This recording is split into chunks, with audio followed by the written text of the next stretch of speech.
रुपाली पाककलेमध्ये तुमचं खूप खूप खूप मनापासून स्वागत। टिफिनसाठी आपण आज झटपट तयार होणारी शिमला मिरचीची भाजी कशी करायची हे बघणार आहोत। शिमला मिरचीची भाजी सगळ्यांनाच आवडते असं नाही, पण आज आपण काही बेसिक मसाले वापरून मस्त एकदम चमचमीत अशी भाजी आपण इथे तयार केलेली आहे।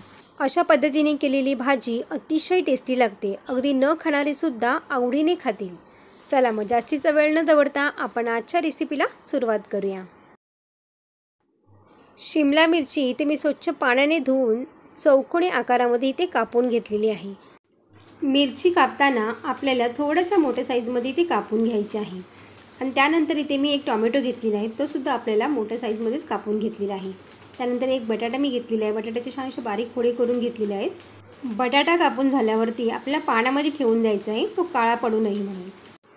त्यानंतर लागणार आहे आपल्याला काही बेसिक मसाले। तर इथे मी 1 ते 1.5 चमचा धना पावडर घेतलेली आहे, लाल तिखट मसाला घेतलेला आहे 1 चमचा, त्यानंतर अर्धा चमचा आपल्याला जिरा पावडर वापरायची आहे, 1 चमचा इथे मी कसुरी मेथी घेतलेली आहे आणि चवीनुसार आपल्याला मीठ घ्यायचं आहे।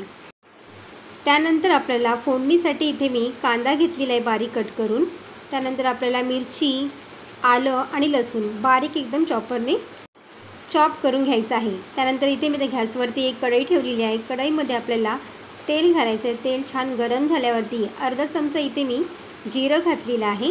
जिरं छान फुलल्यानंतर आपल्याला कांदा घालायचा आहे, मिरची घालायची आहे आणि आलं लसूण घालायचं आहे। सर्व साहित्य आपल्याला मिक्स करून घ्यायचं आहे आणि कांदा आपल्याला थोडासा लालसर रंगावरती होईपर्यंत याला परतून घ्यायचं आहे। गॅसची फ्लेम आपल्याला मीडियम करायची आहे आणि मीडियम गॅसवरतीच आपल्याला हे सर्व साहित्य असं परतून घ्यायचं आहे।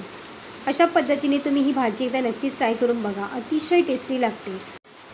कांदासुद्धा छान असा परतून झालेला आहे आणि थोडासा गुलाबी रंग होईपर्यंत आपण ह्याला परतून घेतलेला आहे आणि त्यानंतर इथे आपण कापलेला बटाटा घालायचा आहे आणि बटाटासुद्धा आपल्याला तेलावरती छान असा परतून घ्यायचा आहे।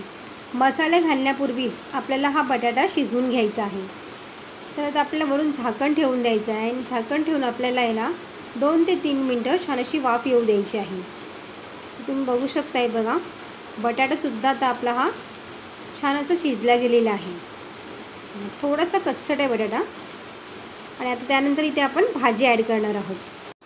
शिमला मिरची आणि टोमॅटो हे दोन्हीही छान असं परतून घ्यायचं आहे। ह्या 2 ते 3 मिनटं ह्याला छान परतून घ्यायचं आहे। मसाले घालण्यापूर्वीच आपल्याला हे तेलावरती छान परतून घ्यायचं आहे, त्यामुळे भाजीला आणखीनच जास्त छान चव येते। अशा पद्धतीने केलेली भाजी अगदी न खाणारीसुद्धा आवडीने खातील। 2 मिनटं भाज्यासुद्धा छान परतून झालेल्या आहेत। आता आपल्याला मसाले याच्यामध्ये घालायचे आहेत। मसाले घालून सर्व साहित्य असं मिक्स करून घ्यायचं आहे। पाणी न घालताच आपल्याला हे मसाले घालायचे आहेत आणि सर्व साहित्य असं मिक्स करून घ्यायचं आहे। मसाले सगळे मिक्स झाल्यानंतर आता आपल्याला त्याच्यामध्ये थोडंसं पाणी घालायचं आहे आणि गरम पाण्याचा वापर करायचा आहे। अगदी आपल्याला 2 ते 3 चम्मच पाणी याच्यामध्ये वापरायचं आहे। आता आपल्याला याच्यामध्ये थोडंसं पाणी घालून झाकण ठेवून याला लो फ्लेमवरतीच आपल्याला ही भाजी शिजवून घ्यायची आहे। वरून झाकण ठेवायचं आहे म्हणजे भाजी आपली पटकन शिजली जाईल। तुम्ही बघू शकताय बघा, इथे मी 3 ते 4 मिनटं झालेली आहेत आणि भाजी पण आपली छान अशी शिजलेली आहे। पटकन ही झटपट होणारी भाजी आहे बघा। तर मस्त एकदम टोमॅटो आणि शिमला मिरची पण खूप छान अशी शिजल्या गेली याच्यामध्ये। कधीतरी असं होतं ना की आपल्याला मस्त एकदम चमचमीत काहीतरी खायची इच्छा होते, त्यावेळेला ही भोपळी मिरचीची भाजी तुम्ही नक्कीच ट्राय करून बघा, अतिशय टेस्टी लागते। तुम्हाला ही शिमला मिरचीची माझ्या पद्धतीने केलेली भाजी कशी वाटली मला कमेंट्स करून सांगायला विसरू नका।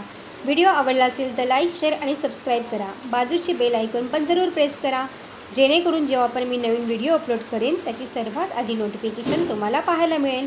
पुन्हा भेटू अशाच एका नवीन रेसिपीमध्ये, तोपर्यंत मस्त खा आणि स्वस्त राहा।